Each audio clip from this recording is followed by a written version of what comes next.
want to see it. You want us to be able to see a problem before it becomes a problem down there. Yeah. Welcome to Maxed Out Man, helping you become the man you were made to be. Hey guys, it's Kevin Davis from the Maxed Out Man podcast. I'm here with Dr. Elliot Justin. Elliot Justin, MD, FACEP. That's a lot of letters. Is the CEO, there's some more, and founder of Firm Tech, the first sex tech company dedicated to improving men's erectile fitness. That's a term I've not heard before, so I'm excited I invented about that. Nice. Hope you trademarked it. We trademarked the erectile fitness score. We'll get into that in a minute. All right, we'll get that.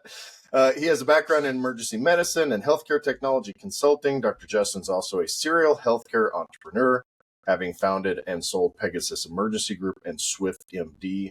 He's happily married for 35 years. We were just talking about that. And father of 3 children. Elliot and Ann live in Montana, which is where we are, with 3 energetic mares and a flock of chickens. He's also passionate about trail riding, who sometimes imagined to his wife's chagrin that he is a centaur.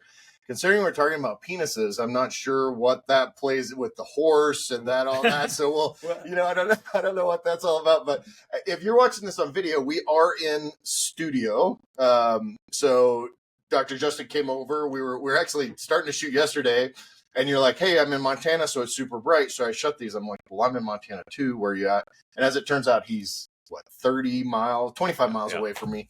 So I appreciate you making the drive out here. Good to be here. We got a little temporary studio going, and it'll be interesting to see how many times we can say the word cock and penis until I have to mark this as explicit on Apple and Spotify. So, but yeah, thanks for coming, man. Good to be here. And I wouldn't have been here without the illusion of being a centaur. Nice. I can tell that story in just a moment. Yeah, go ahead. So, the big thing that I'm interested, because I'm an entrepreneur too, not healthcare, but I'm interested in the backstory of how you kind of got here. Sure. and why you made the choice to go into something that's technology here. Because obviously you've been in multiple businesses that you've bought, grown, and sold. And so tell me that story. Yeah. Well, my wife feels that I'm uniquely qualified doing it right now because I'm the only doctor she's known whose mother took him to a urologist twice when he was a teenager because she was concerned about his masturbation habits. She felt that I wouldn't get to college basically, and then the first time I went, the urologist cautioned me. He wanted to know when do you stop? And I said, well, when there's blood. He wanted to know about my grades too, and I was a really good student, so they couldn't get me on that on that angle. The second time I went, which is late in my junior year, the urologist gave me better advice, which was, you'll be free of your mother in 1 year. Just in 1 year and out the other. He told us something else. Anyway, years went by, and I had a successful career in emergency medicine. I think I probably took care of 175,000 people. When I was here in Bozeman, we founded a company called Pegasus Emergency Group. We were in 11 states, and we employed hundreds and hundreds of doctors and nurse practitioners. And when I exited that company in 2015, I was very interested in technology, remote patient management technology. I previously founded a company called Swift MD that's been sold. And second oldest telemedicine company after Teladoc, which is still around. Mm-hmm. And what I really want to do in that sector, though, was to empower people with knowledge that physicians would have and deliver if they weren't motivated by secondary gain. Mm-hmm. By that I mean money. Right. So you get in this country and most countries. So to provide the care that if money wasn't the main motivator and insurance wasn't the main demotivator or driver, then they would have a different standard. Yeah, managed care and Medicare essentially don't care. I mean, They don't care whether I employ a physician with 10,000 lawsuits or no lawsuits, whether I employ someone who's just off the boat from the Congo. I think it's Congo. Yeah. It's off the boat versus someone who has 20 years of experience and perfect malpractice record. They don't care about anything.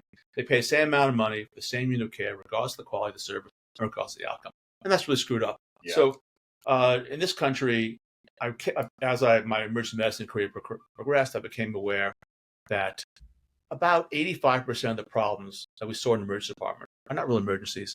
They're things that people with computers and with this smart device that we all carry, which is smarter than every doctor, 99.9% of the doctors in the world, that with these things, people could solve the common problems without even going to a doctor. Mm-hmm. So I'm talking about an ankle sprain, urinary tract infection, low back pain, upper respiratory infection, yeast infection in women. these people do go to the emergency department today because they want their one, insurance is going to pay for it, and two, they're we're Americans, we're impatient, Right. and our family doctors have to make an appointment, and then you get sucked into multiple appointments. My daughter's a paramedic in Atlanta. They call those frequent flyers. Yeah, well, yes, well, they frequent flyers dominate the system because I mean, years ago when I was running 2-county paramedic system in Trenton, and part of this involved Trenton, New Jersey, we had 3 to 7 ambulance runs per night involving women with lower abdominal pain, most of whom were simply seeking a pregnancy test they could trust. Wow. They get the dip urine test, but they didn't trust the blood test. They come to the hospital, the blood test. And paramedics were not allowed to triage patients at the scene and at the home and leave them there. And we can't do that emergency department either. We can't send people home.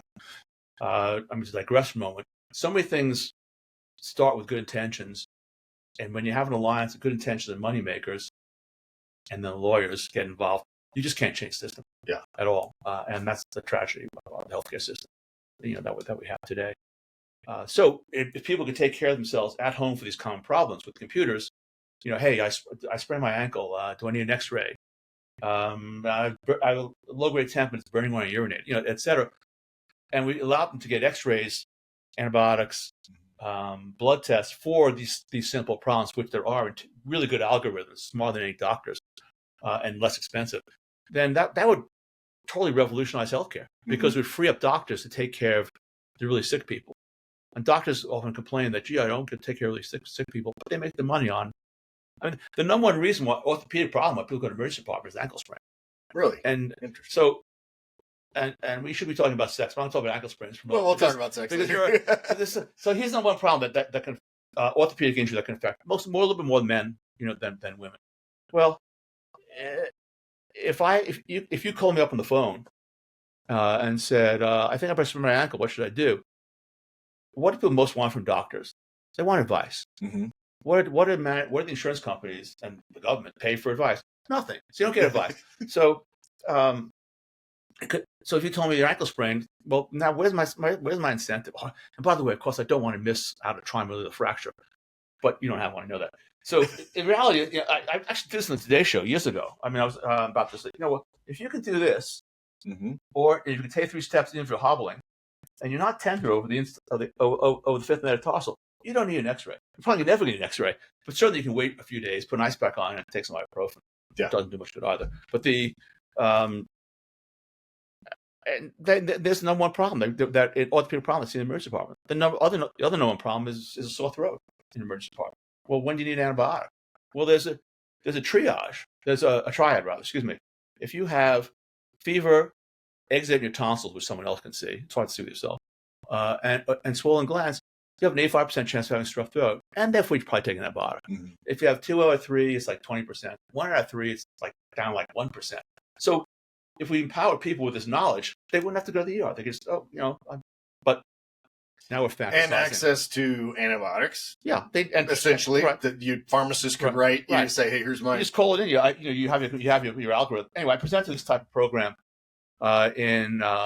made to the point of presenting to committees at 3 state legislators, but and they got nowhere because no one wanted. My point was, well, let's take 1,000 Medicaid people and compare them to 1,000 people with conventional insurance, and let's measure morbidity outcomes at 90 days, 180 days, and a year. And I'm certain that the people who take care of themselves probably that'd be a lot less expensive, and there'd be no difference in outcomes. But pharmaceutical lobby. Yeah, that's all you have to say, right? Well, it's them, but it's also the hospital. It's also the prices in medicine in the United States are set by a super committee that meets every 4 times a year. Most people don't know this, and all the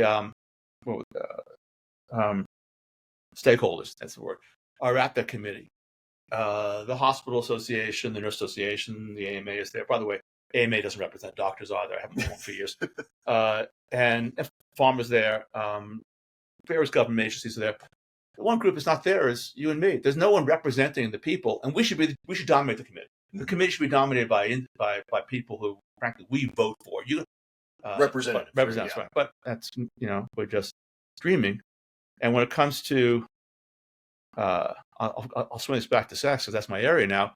when it comes to sex, it's much the same thing. Well, we have the ability right now to deliver data-driven care. Mm-hmm. And that's what Femtech's really about, and as well as enhancing pleasure. But I got into this for data, to deliver data-driven care for men and soon for women. And I can tell you, it's a struggle to get this accepted. It'll be 2 or 3 years before we even can get an insurance code, to cover this. So right now, when it comes to sex, I'll look like you and I. We know at different ages. I'm 71. How old are you? 51. You're 51. You're a young guy. So, and you look really fit. I don't look as fit as you, fit, but yeah. I'm fit. Yeah. If we both went to a doctor, and said, when I work out, my pulse races and I feel faint, Mm-hmm. and even when I'm at rest right now, my pulse really feels like it's pounding. And the doctor just put his hand on a pulse and said, "Yeah, you're right. Your pulse is really, I just had you jog around the office. Your pulse is really fast, and God, it's really strong. I think that you have a heart arrhythmia and high blood pressure. Here, take these 2 pills and come back in 3 months." We would think, what the fuck is this? 1900? Was it some episode of Yellowstone from like 1883? We would expect an electrocardiogram. Mm-hmm. You have blood pressure cuff in the office of your doctor. You take my blood pressure, blood tests, monitoring tests, et cetera. And when it comes to urology, that's what they give me out pills on the basis of speculation and pharma reporting, and they are and maybe here in Bozeman and most places in this country, our family doctor would send us off to a urologist, and the urologist would ask us no questions about our sexual health. There's no. So what is the primary? They get a Doppler because they make money on a Doppler. Go ahead. Well, what do urologists primarily do? Right? Like, if you say ear, nose, and throat, I've got a pretty good idea of what they do. When you say urologist, in my mind, think I know what they do, but They make their money doing surgery.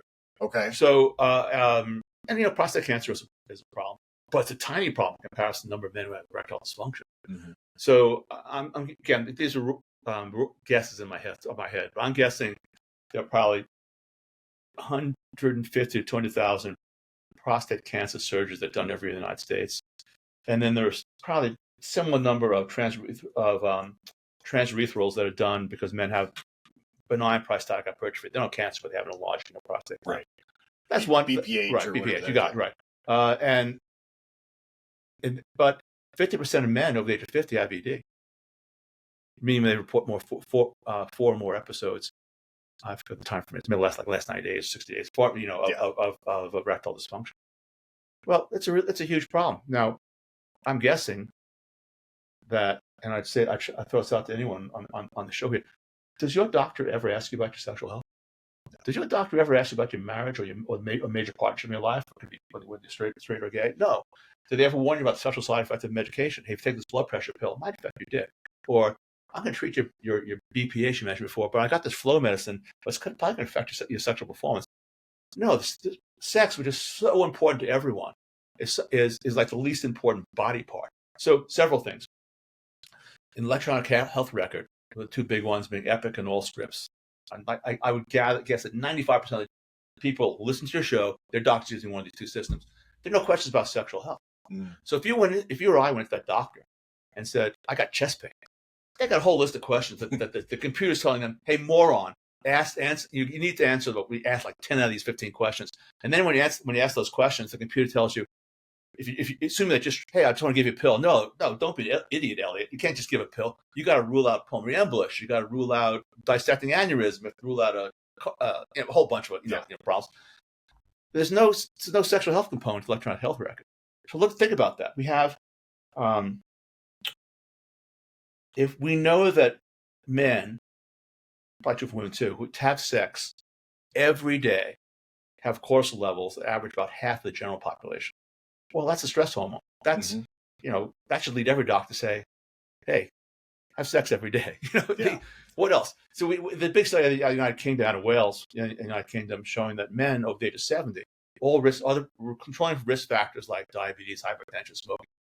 If they have sex twice a week, versus men who don't have sex, they cut their cardiac risk by half. Now you're going to die anyway. Yeah. But and then there's, we live in an age where we have a disastrous divorce rate, with horrible impact not just on the people who get mental health people who get divorced, but on the children, and on the children's education, on the children becoming criminal, the children getting involved with drugs. Well, couples that have sex twice a week versus couples that have sex twice a month have half the divorce rate. So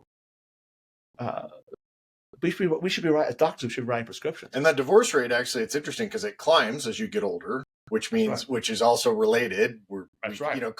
Correlation versus causation, right? There's all that argument, but this evidence would be pretty strong to say as men get older and women are going through. We've been learning a ton about perimenopause. My wife is also 51. That it lasts for 10 years and all that. Yeah, right. Testosterone. Yeah, it's so 100%. My wife is 7. And she doesn't mind my talking about this. We're just that kind of family. And my daughter has a sign in her room that says, "If you knew my parents, you'd understand." And people have told me, "Hey, don't you have any filters?" No, I have filters. They have big bores. So it's important, but it's important to speak about these things. So, I got a funny story about that real quick. Go ahead. So I'm telling, we have a big family chat. I've got 2 adult kids, 26, 24, and then their significant others are in our family chat. So Mom, Michelle, my wife, sent a text to everybody saying, "Hey, this is the guy that that your dad is interviewing on his podcast tomorrow."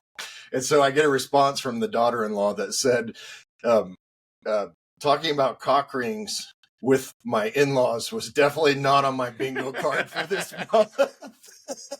So that's actually part of the problem, though, right there. In a way, it is. But it's not unexpected that we would have that conversation because we're very open with that kind of stuff. Well, we have in-laws who don't even want to talk about what I do. Or my wife is in the business with me as well too. So it's like as your wife, but it's kind of it's weird. Anyway, so the point being that what doctors are doing, gynecologists in this case, for women is it took them like 25 to 30 years to recognize that we can replace hormones postmenopausal women without producing more cancers.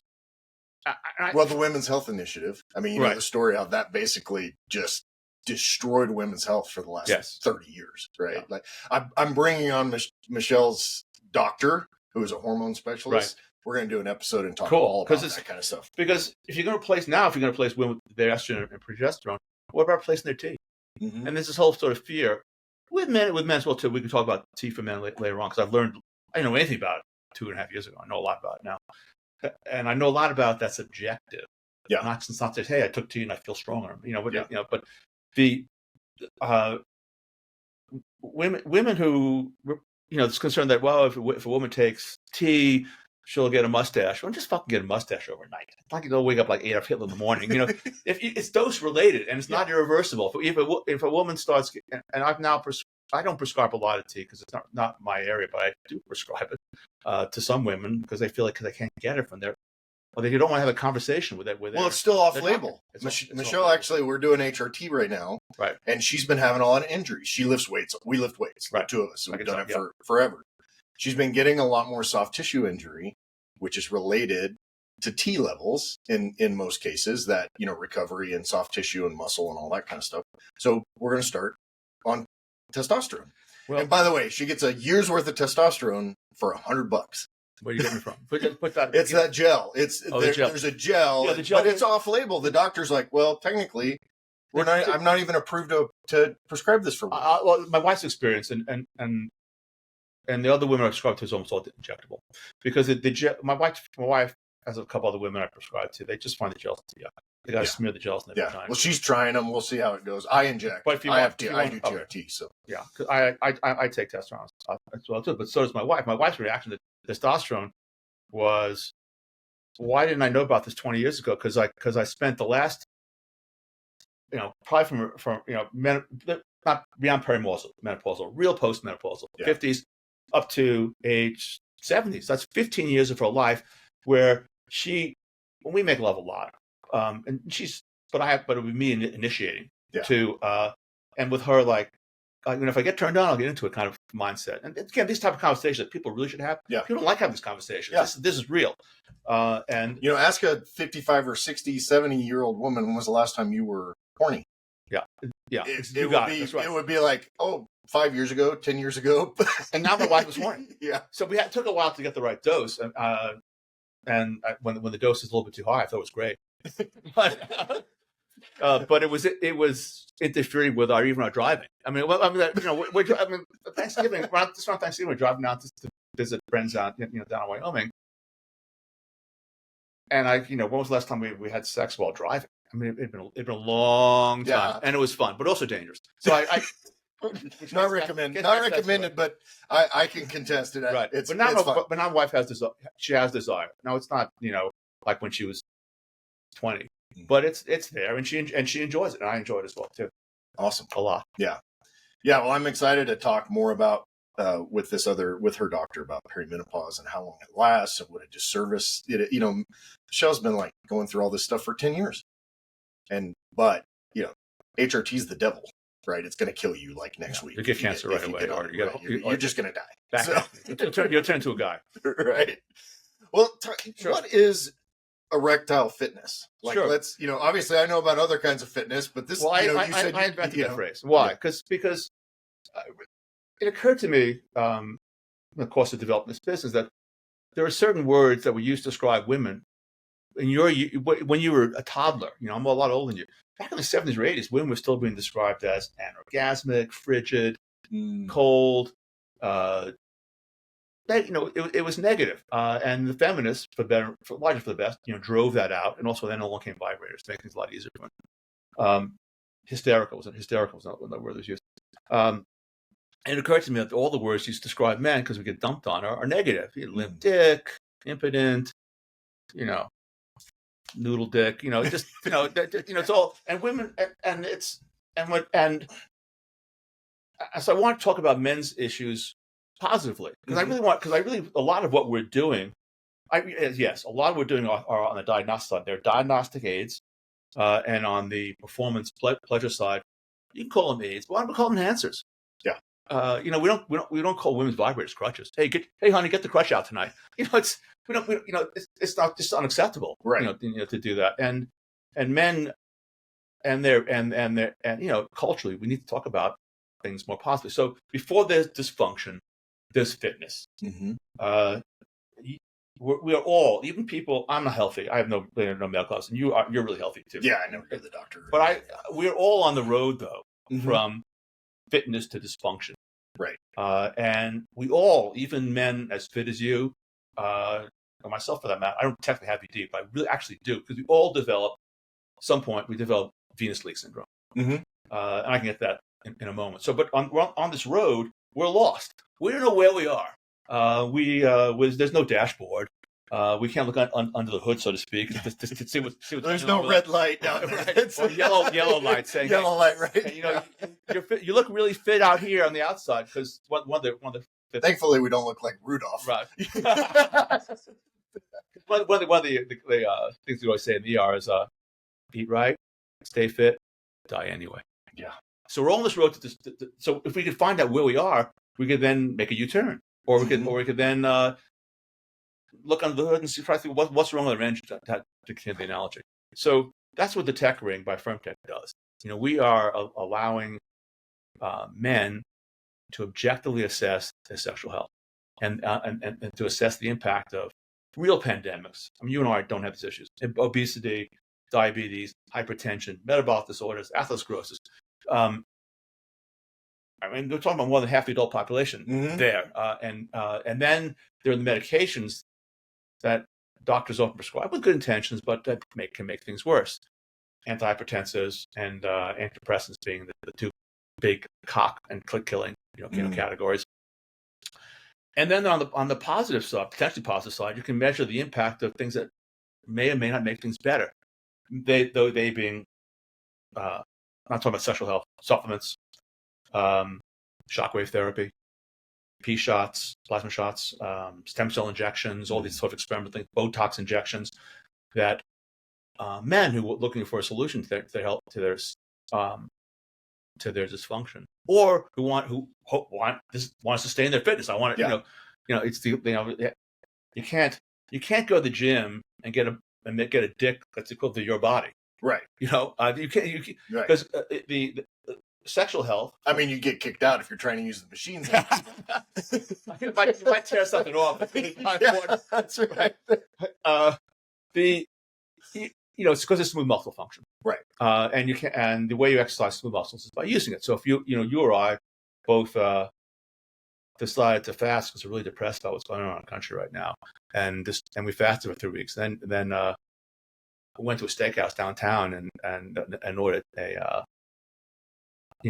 T-bone and a liter of beer, whatever. Yeah. We would get sick. We throw it up. Yeah. It's because smooth muscle and gastrointestinal system is atrophied. Mm-hmm. And I've had colon patients, so they're really customers. I've had several men who have been abstaining from sex. They're in good physical condition. They're divorced or their wife died, and they meet someone else and they want to do sexual activity, but they've atrophied.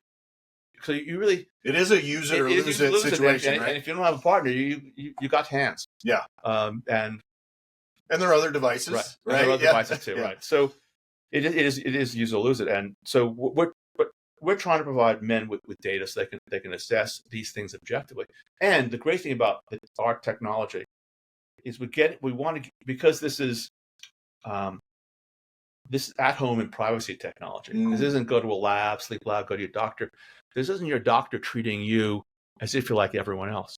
Because one of the great errors of medicine, with good intentions, is everyone's one size fits all.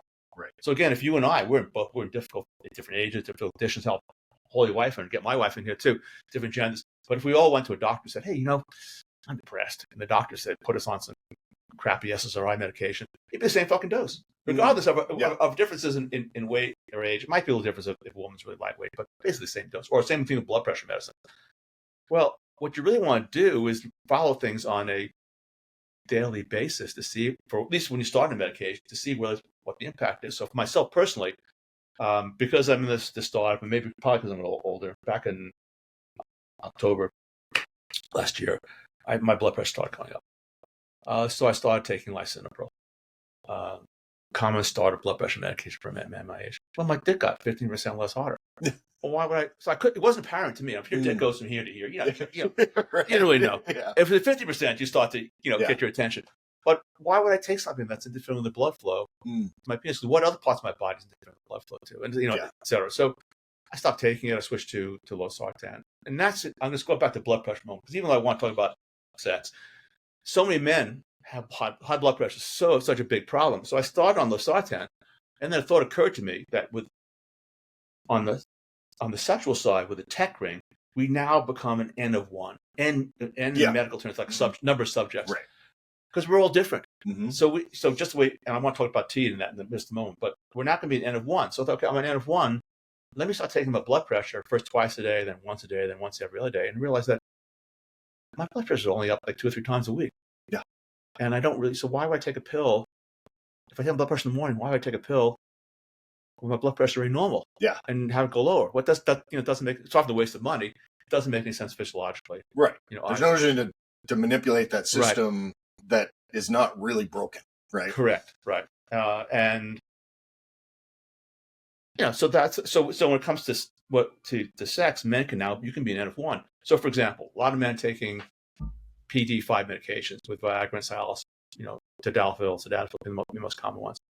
Well, what's the right dose for you? I noticed 3 milligrams, 6 milligrams. Yeah, exactly. Is it 5? Right. Is it 10? Is it 20? Do I need it? Is it even having an impact? Yeah. So, we did a study, because most men's problem, and this is one thing, one of the basic questions that a doctor or a urologist or man should be asking themselves if they're concerned about ED, the sexual health, is, well, is my problem that I can't attain erection? Or is my problem that I can't sustain erection? Yeah. If a man, and the doctors don't even ask that question. That should be like an electronic health record. Before you prescribe Viagra, before you recommend someone get a Doppler test, what's the issue? I've been super blessed to be able to feed into the lives of tons of men from all around the world and all walks of life. And I'm very excited to announce that I do have a couple of spots available right now. If you're interested in working with me, and we can talk about pretty much anything: marriage, business, fitness, parenting, being a dad, dogs, cars, whatever you want to talk about, I'm available to do that. We want to focus on the things that may be most beneficial to you and some things that you may not even know would be beneficial to you. If you are interested in working with me, I want to try to make it as simple as possible, but I also want to make sure we're a good fit. Send an email to coaching@maxoutman.com and just give me 2 pieces of information: why you would like to work with me and what that might mean for you, what things you would hope to accomplish by meeting with me. That'll kick off the process. I'll reach back out to you. We can jump on a call and see whether or not it would be a good fit. So go to coaching@maxoutman.com, send me an email with those 2 pieces of information, and we'll see if it's a good fit. And I hope it is, and I hope that we can actually connect. Because maybe you're good to go when you start, but then if you decide to spend some time in other foreplay or pleasuring her or whatever, right, then it goes away, right? Well, and it's more difficult to get it back, or whatever. I'm certain when you and I, look, when I was 13 years old, I could hold a girl's hand and have a hard on for an hour and a half. I love my wife. That ain't happening anymore. Yeah. And that gets into the Venus League thing. But if a man can't attain erection, that man, and that's a consistent problem, not just like with, I can't get up with her. It's like, you just can't get it up. If you can't get it for yourself, Yeah, right. When your hand tells you, I'm done. Yeah. I'm retired. So that man not only needs a urologist, that man needs a cardiovascular specialist, because the most common cause of bacterial dysfunction is cardiovascular disease. And that's so the risk that men take is by going out and getting pills, is there could be a massive problem. So, but most of those problems is they get an erection, they lose it, and that's multifactorial. For young guys who are dating, or even older guys who are dating, it's usually performance anxiety. And the number of guys that I easily 15, 20 guys a year, no exaggeration, about 10 guys a year that I prescribe PD5 medications to are guys your age on up. They are divorced, or they're sometimes with their wife, and they start dating people who are 15, 20 years younger than them. And when I write the prescription, it's like, you're muffin now, you're not going to need this. If this relationship is good, you're not going to need it. Because once there's trust in a relationship, somehow the problem magically goes away. Because the problem was not that they needed the pill. The pill's for here. The pill is treating their head. So I've got guys who tell me that the pill works when it's in their wallet or on their night table. Right. Well, and there's some research with even younger guys now getting issues because of the dopamine response to pornography and like kind of crazy stuff. I don't know if that's... I don't know if I can talk about porn too, but most men, the PD5 medications, men need to understand this. They put blood in the penis. Okay. But do they keep it there? And they don't keep it there very well.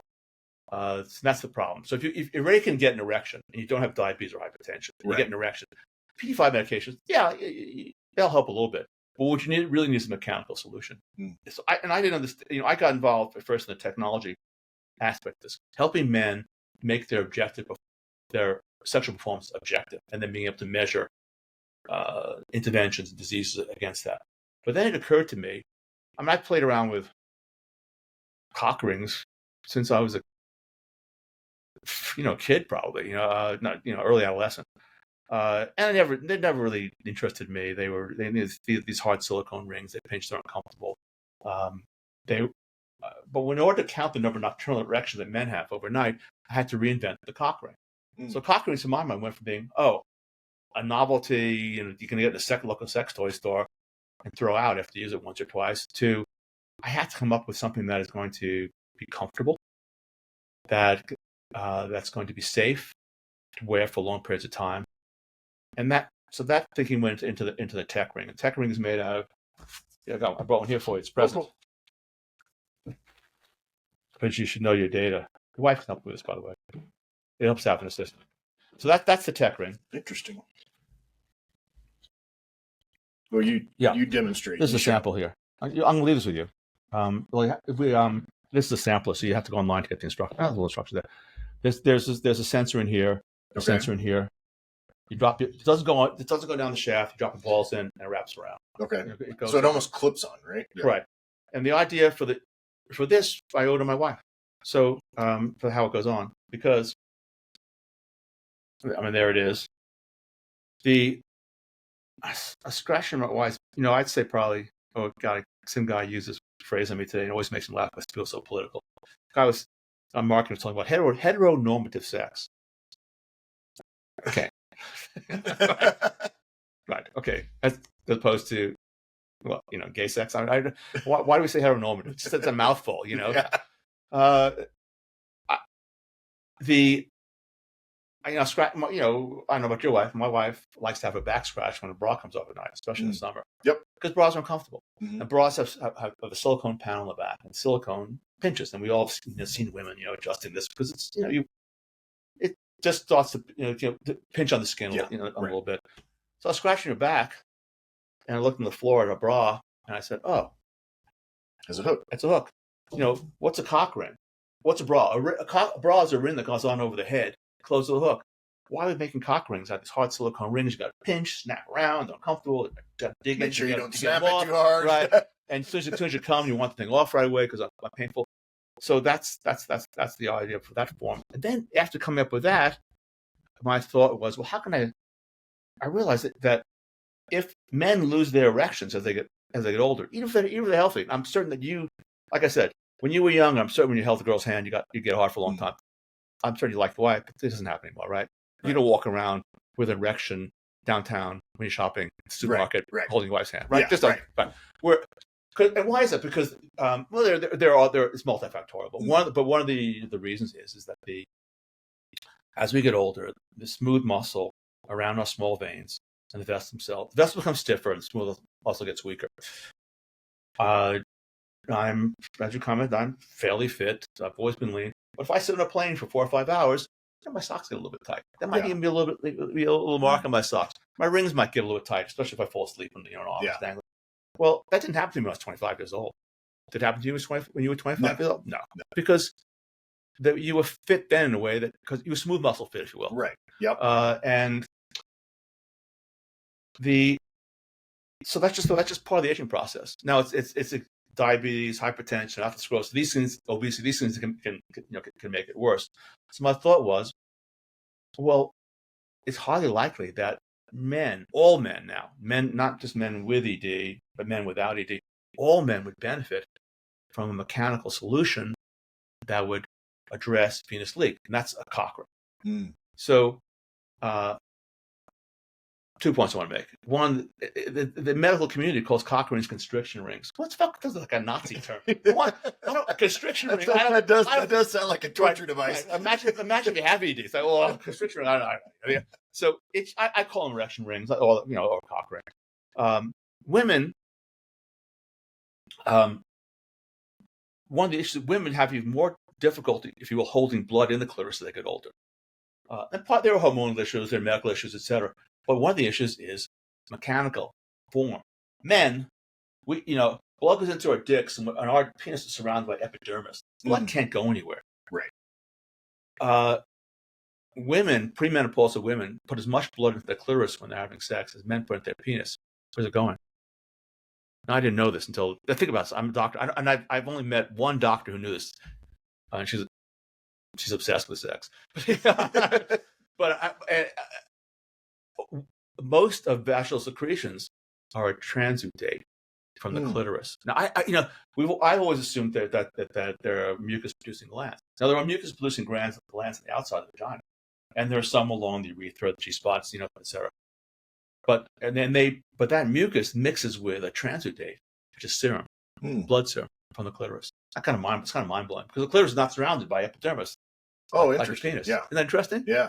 Well, and if you look at the actual diagram now of what they've learned, how large the clitoris is, and the amount of material that it, it's a large. So why do vibrators help women?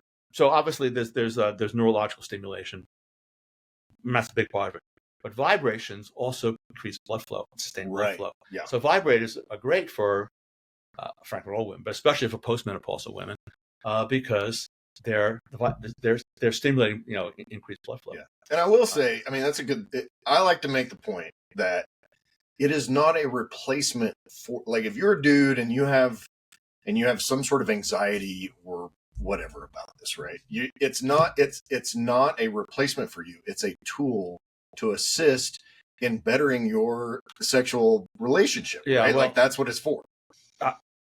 In my lifetime, vibrators have gone mainstream, and cock rings haven't. And cock rings need to go mainstream for men. Men need to get beyond it. So, my mother's vibrator was my kid in the way in a supply cloth in the body, bottom dress, bra and drawer. I don't know how.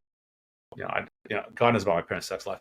I don't know how many my wife owns. Back in the 70s or 80s, before you were sexually active, or just starting, there was a certain shame for women. Oh, she's vibrator dependent. You got to come penetrate. That's gone now. Most cultures. A daughter takes them on dates. They give them away at bachelorette parties. It's just mainstream, and I certainly don't. If my wife wants to use a vibrator while we're having sex, I'm great. I wish I had something equivalent. Yeah, right. Because men don't. So my thought was, how can I enhance men's sexual pleasure?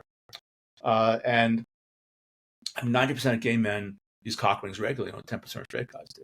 What is it they know that we don't know? Well, cock ring can hold more blood in the penis. The more blood is held in the penis, the more sensitive the penis is. But these silicone rings are uncomfortable. And my thought was, guys got strokers, but they're kind of like something to beat someone to death with. They haven't caught on. What about putting the right amount of pressure over the urethra to prolong the ejaculation? Not to choke it off, but to prolong the ejaculation. So we experiment on 11 men here in Bozeman. You could have been test subjects that we know each other. 11 men, age 28 to 70, I was the oldest one, with the goal of coming up with the right, here it is, called the maximum performance ring. I'm going to give you this as well, too.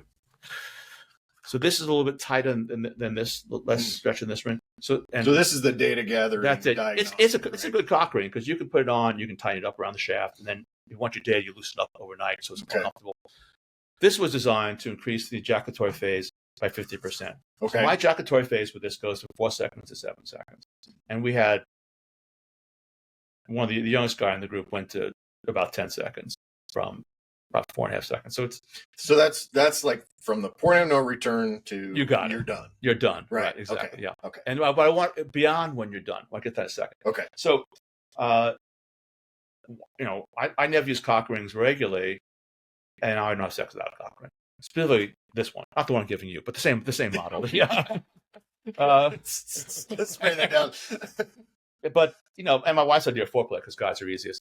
Just toss it out. It's like, you ready? Stop working. I guess I'm ready. Goes the computer. Oh God, it's like yeah, that's right. On-off switch. I don't even answer that email, and I just could wait till tomorrow and let's go. I was talking to somebody that a lot of times guys are considered on-off switches, and it's like depending on your age and where you're at, it could just be an on. Right? Yeah, like it just. Yeah, I remember those days. Yeah, but you can't accomplish anything when you have that. That's right. Sexuality. Yeah. I really think it was not until probably my early 40s that I actually began to accomplish things in business because my sex drive was tempered, if you will, with age. Anyway, this is dynamite. So this is our most popular seller. Because it makes sex better whether you have ED or don't have ED. So this is an enormous confidence builder as well too. So again, back to your problem is you get an erection and you lose it. Well, at my age, I'm married 36 years now, there are certain positions that bore me. People don't like to talk about this, but boredom is a huge factor in a relationship. And people don't, you're bored, you don't like me. It's just, no, let's talk about it. There I don't know how many kids your wife has had. How many kids? Two. We've had 3. There are certain physical changes of the vagina that make it less attractive in certain positions, but I don't get the friction that I want. And there are certain positions that if it's lasting too long, go to that position, take care of it. Right. Yes, yeah. Right. It's like, hey, we got somewhere to be. Right. It's 4 a.m. You're physically fit, but at some point, the cardiovascular, like yeah, that's right. Even your heart my blood pressure cup out, right? So, and what's great about this is once I hear about this we have hundreds of testimonies about this from guys of all ages. Once you get turned on, if something happens that might turn you off, and it could be, I know, missionary position for me is like boring, and my wife likes it.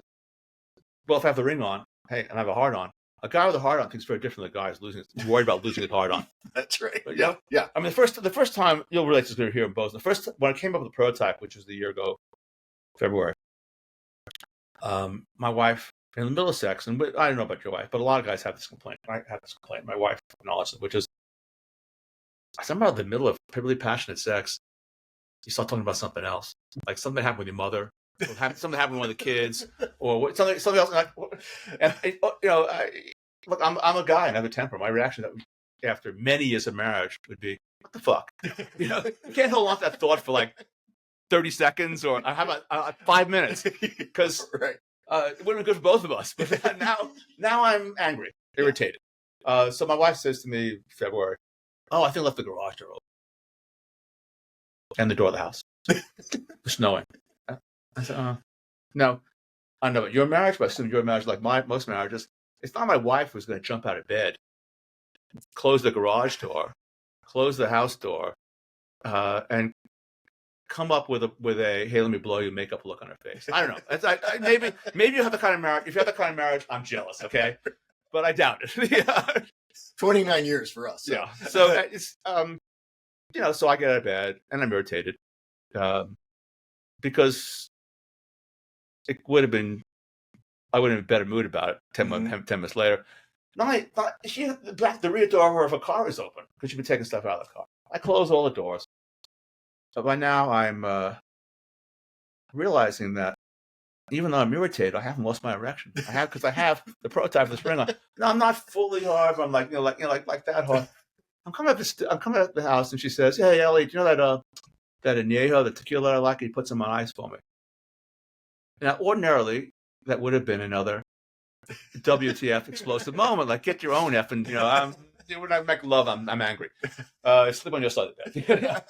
But I come and says tequila, and my wife says, "Well, the garage door was open, but the tequila was a test." And she was right because I'm a guy who's 75% hard. Okay, well, let's get back into it. And that's we make love with this ring about twice as long as we did before, because there's no longer this rushed orgasm because we both know that, and it increases her confidence as well as my confidence. We both know that we can get distracted. We can even just kiss and have foreplay and just get back into it. We can edge each other. Been I'm not going on about this, but it's been a game changer for us in our marriage and many other people's. Well, that's another good point though, because I think so many men that's the goal, right? Orgasm, this is the only reason, right? And really, for someone like us, you've been married 6 more years than me, but it's intimacy. Yeah, it's like bond. Intimacy and connection, and that's the whole thing that they say about guys, right? Like it's all you care about is that. No, like that connection is a big part of it, a huge part of it. Well, there's another thing about this ring, which is that we did a comparison of this ring after climax to 10 milligrams of Cialis, the number one prescribed PD-5 medication in the United States. So here I was interested in studying and again, this is one thing that's so revolting about healthcare system. We men all really care about sex, and you have no data. I mean, we're about to publish in 2 weeks to our base. What's the average number of nocturnal erections per night by age? 25, 35, 30. No one has the data that's out there is based upon a study of like 200 guys in the 1990s. We've documented close to 45,000 erections. We have data about how long most guys last. And we're gonna publish this of course. That's really so you can then compare yourself. Where am I? But getting back to the D2 methods, the time it takes from climax to be unable to penetrate again. Now, okay. You've been married a long time, so it's the case for me as well too. I don't need to stay hard because it's wife always comes first. That's the way it is in most successful marriages, right? So that's probably come third too. There's right. If you're doing it right, there's a pre and then a post and then sometimes during. And right. I don't get to come. I have managed with this ring to come twice in 90 minutes in the last year. That hasn't happened in a long time. Yeah, that refractory period. That's a long time. I know that's we can talk about it later on. I have an idea about it. But with this, so with nothing, it wasn't this study. We had 21 men in the study. The average erection went down in like around 30 seconds because the men ranged from 28 to 70. With 10 milligrams of tadalafil, most common pill out there, it was a little bit over 2 minutes. With this ring, the max PR, it was a little bit over 4 minutes, and with the two together, it was a little bit over 5 minutes. So the takeaway here for men is, hey, you want to maximize your performance? Put a ring on it and take a pill. The ring is better than a pill, and that's a game changer for urologists because their whole doctors don't think about. They don't know shit about cock rings. They're thinking about pills.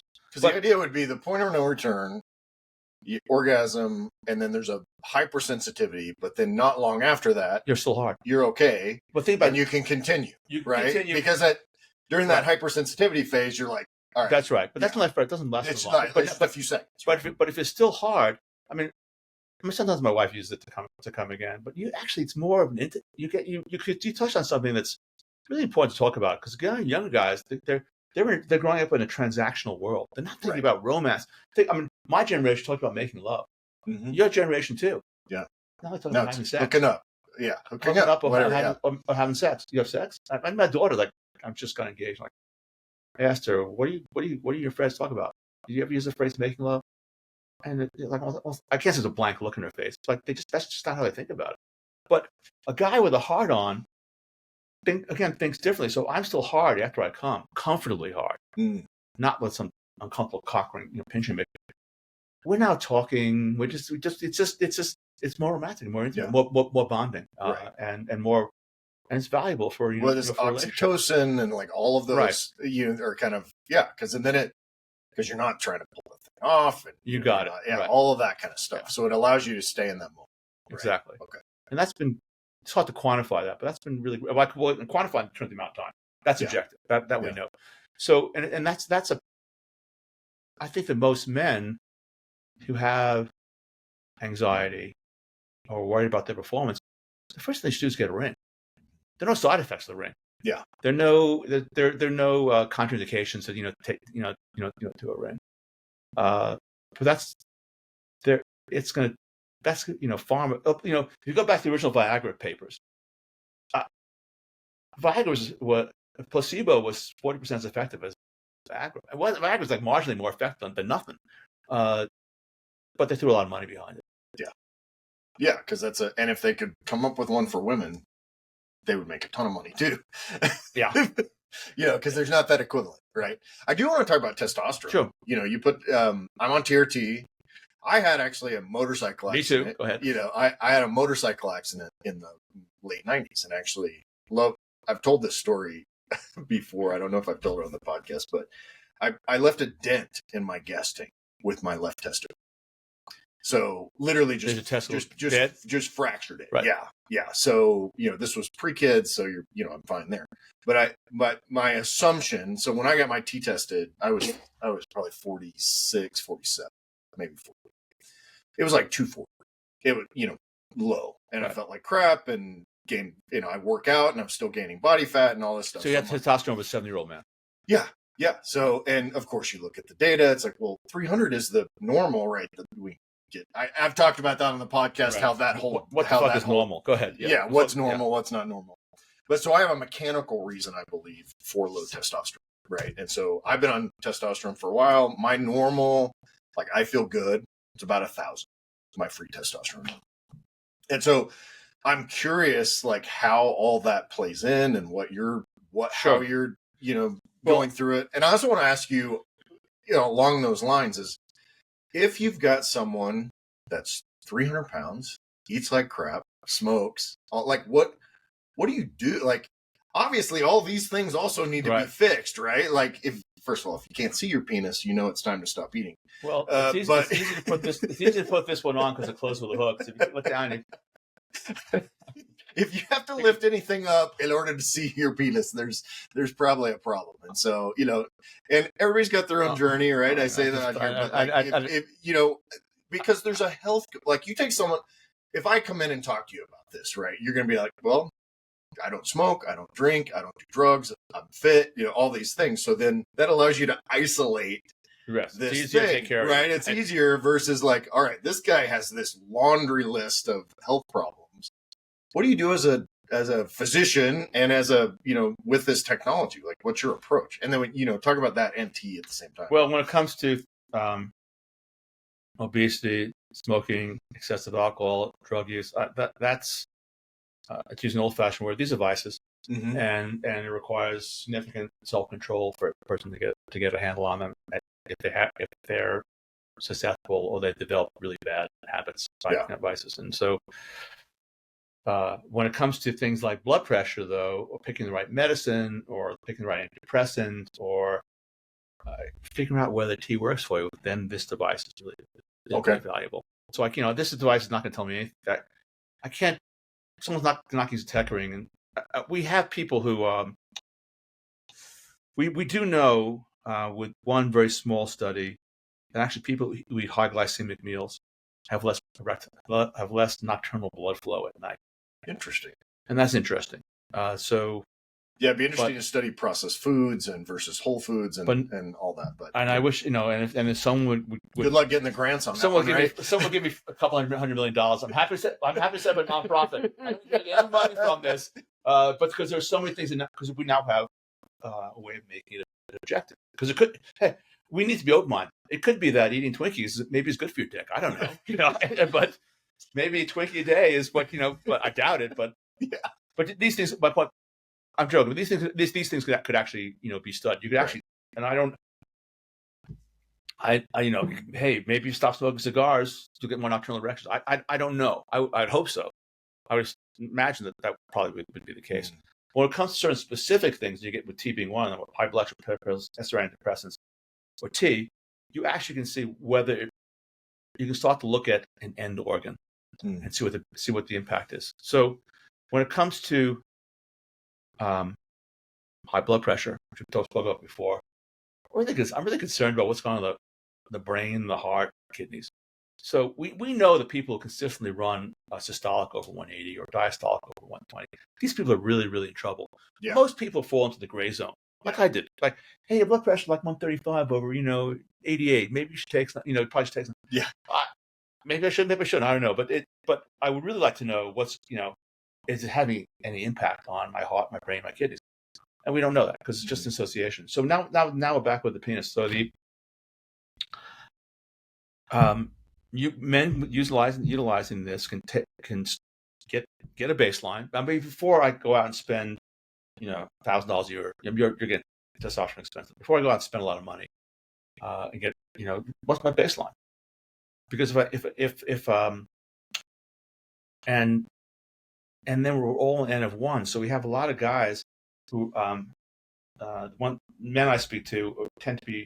They've heard me speak on podcasts. They know I'm older. They feel more comfortable speaking to me. I've probably spoken to, probably 15, 20 men in their 60s and 70s recently, last few months, who are starting testosterone therapy. And some respond and some don't. They're taking the same dose. You got guys who are in the low normal range, not say 250, low 300s, on the same dose.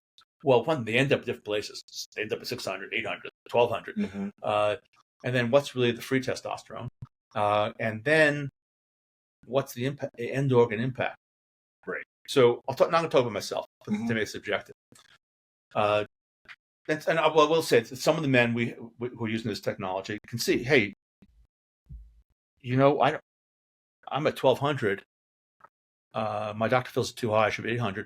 If I cut back, what's happening to my nocturnal erections? So that's the primary. Just we didn't really say, but is that the primary measurement that we're using? We're measuring the number of nocturnal erections and how long they last and how hard they are, and it can be one during sex. So we're measuring how long and how hard you are during sex. So,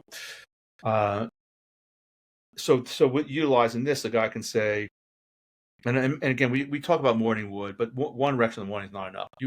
Man should be having 3 to 5, and again, you and I are different. You should be having probably one more than me. Yeah, I have several during the night. But you'll soon be able to know just how many. Yeah. And again, you're really healthy. For you, and I want to get back to testosterone for a second. For you, this would be valuable just to establish your baseline. Just hey, you know your baseline blood pressure, baseline electrocardiogram. When we talk about it in terms of testosterone too, if you're in your 20s and you're listening to this, go get a blood test. Yeah. get your testosterone so you know So what the it was baseline. in your That's mid-20s, early 30s. And your doctor's not going to order for you unless you No. demand it. Yeah. Because they don't consider that to be important. Well, here we have TriMed. I go to TriMed, they send it to LabCorp, and I've got it, right? Yeah. It's $100 for doing it. So again, so it's the testosterone. We have men who can cut back because they want to keep themselves at these are older guys with 3 nocturnal erections per night. And during sex, we're on a 1 to 10 scale. And these are guys who, heck, if I cut back and I drift down from a 10 to an 8, maybe I've cut back too far. But they can doctors try to nail down what the right dose is. Because of other side effects that they're concerned about? What is the, or they just think they have a number in mind and they decide, okay. They have a number in mind, yeah. Well, we all want to be a 10. Yeah. So, can you really go too high with testosterone? I think testosterone is really safe. Yeah. Well, I describe it on the podcast. We've talked about guys that are doing steroids, right? Like I take my vial is 200 mil or 200 milligrams lasts 7 weeks. Typically for me, I do 1 to 1.2 a week. Twice I split them. These guys are doing that every day, 3 days a week, or that's that. We had one of our youngest guys. His wife was a Marine, so she was in her early 30s, and he was in his late 20s. And they wanted to have kids, and they wanted to have an active sex life, and they just had moved, they had their jobs, they're trying to have a baby, blah, blah, and they were attributing all their difficulties in bed or having a child, conceiving, to all these other issues. Yeah. And she heard about the tech ring on a podcast, and she bought it for him. He didn't want to use it. Hey, this guy, you're a bit buff. This guy's super buff. He's in his 20s. He's ripped. He's sent me a picture of himself with V-body and ripped out of it. And I looked at him and thought he's probably taking too many steroids. He's probably done. And anyway, his wife, he didn't want to use this. So his wife said, "Well, if I give you a blowjob, you wear it overnight." There you go, guys. Yeah. We're so easy. This is why we know that men don't actually rule the world. I say this all the time. Women just let us think that we rule the world. Yeah. So anyway, he was having 1 week nocturnal. He had a dead dick, and he was just testosterone. He's taking other illicit steroids, and he was with HGH. He was with you got it, yeah, Tren and all that stuff. Yeah, he was, and they he was one of our first users of the tech ring, and he stopped it. They now have a baby. She's pregnant with their second, and they have an active sex life. And he loves he probably didn't lose he loves that Max much PR. muscle. He probably didn't lose that much muscle. Yeah, he can't compete anymore. He had to make that mindset change from, well, do I want to have a successful sex life and children, or do I want to be someone that gay guys stare at because I'm really ripped? Right. So he made, my perspective, the right choice. So it can benefit younger men. So when I was thinking about T myself, what really was when I got involved in this, I was speaking to my friends, good friends who vary in age, from guys in the 50s up to late 70s, and everyone's taking T. And whether they need it or not, from my perspective, they show me the lab test, like, why do you need it? And then, so my thought was, well, okay, I'll take T. I spoke to my neurologists, and these are people who prescribe T all the time, but they don't prescribe it objectively because they don't have this. Right. And I said, okay, well, what do you think is going to happen? And then we doctors are more interested in nocturnals because they're at night. They're not influenced by porn, boredom, hot wife, all these alcohol, marijuana, all these things put less factors away sleeping. And they said nocturnals should last longer and get harder. Maybe have an extra one. And there was no change whatsoever because I don't really have ED. I have venous leak, but I don't really have ED.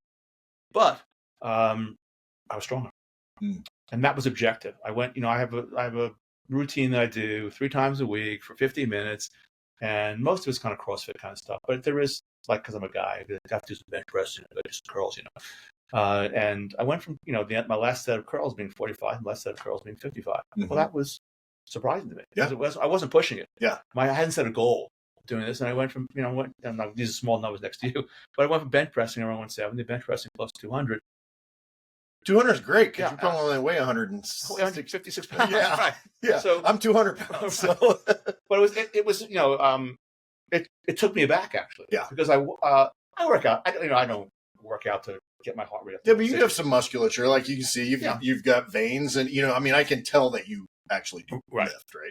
So, and you probably have an ass, unlike most 70-year-old men who are concave. That's right. Like that's the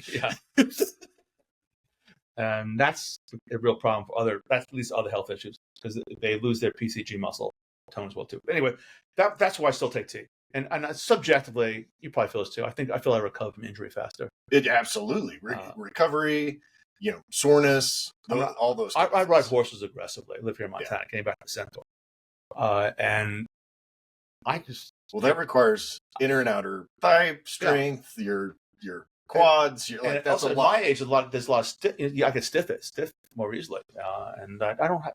I get a horse and I get a horse on again the next day and go for another 4 hours. So it doesn't. Those are subjective benefits anyway. So, but we do have men who have erectile. So when I'm talking about fitness dysfunction, I invented the erectile fitness score, and it's a computer interpretation of your nocturnal sexual performance and your sexual performance when you're having sex. We hope that will become the standard of care. With a partner or without? Does it make any difference? Okay. And we will that will become an objective standard of care. It's going to take 2 or 3 years. We've patented it. There are 4 studies have been published using it. Not published. They've presented at meetings, accepted publication. Will get published. There are more coming.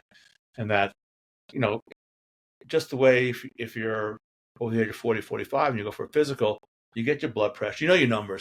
In the future, you're going to know your erectile fitness score, because if you're 45 and things deteriorate, you want to see it. You want to be able to see a problem before it becomes a problem down there. Yeah, I love it. I mean, it's so with the just about the tea, we've had. I don't want to discourage. Again, I didn't get any harder from it because I'm already hard. But we have customers who have determined the right dose and have gone from an erectile fitness score hardness of 6, 7 up to 8 to 10. Yeah. I mean, I'm a guy I'm very attuned with, what I'm putting in my body. I know how carbs affect me, how too much protein, too little protein. I know what my T level is, all of that stuff. So I love the data aspect of it. I think that's really cool. I always say one of the reasons I work out really hard and testosterone helps is because I do stupid stuff.